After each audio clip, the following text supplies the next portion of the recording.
All right, so we got our box. We're about to open it. We're about to open it. Let's see what's in this thing. All right, so looks like we got some seals for the roof. Packing material. The unit definitely is smaller than a 110 unit, that's for sure.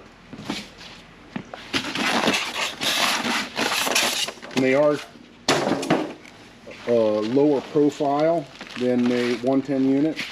So we got a box of goodies up here. Nice harness and hardware. Yep, so we'll put that over here. Just jump on the other side there. We'll put this out of there. Parts. Okay. Yeah. So that is significantly lower. Got a tape measure? We can measure that just to get an idea. I did earlier. Yeah. I think it's around 8 inches. About 8 inches tall. Ish. Which is probably about half of what a regular one is. And let's see, this is the inside unit. Yep, the inside unit. Not even 8. Oh man, it's like 6. That's 6.5. Yeah. that side's sitting actually on the table. Yeah. And then the unit that's inside the camper, this bolts in. Okay. With the vents and everything. Nice. Is this for sure the one with the heat? Yep. Yep.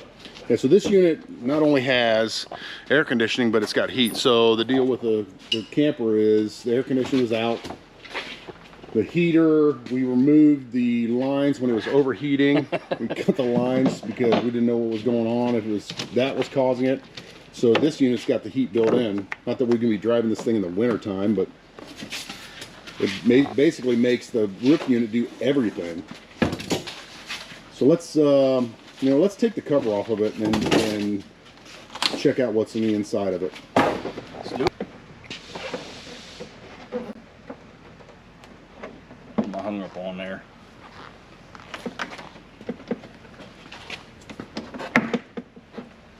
Booyah. Yep, so this is 10,000 BTUs of cooling and 4,500 of heating.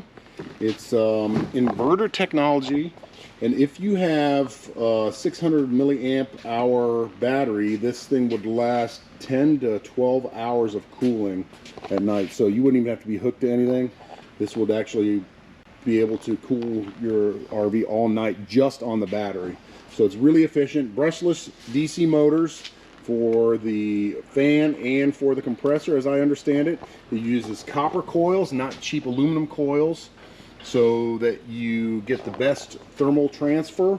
And yeah, I mean, we chose this for a reason, because we believe in it. It comes with 20 feet of cables, this heavy duty cable that runs directly to the battery.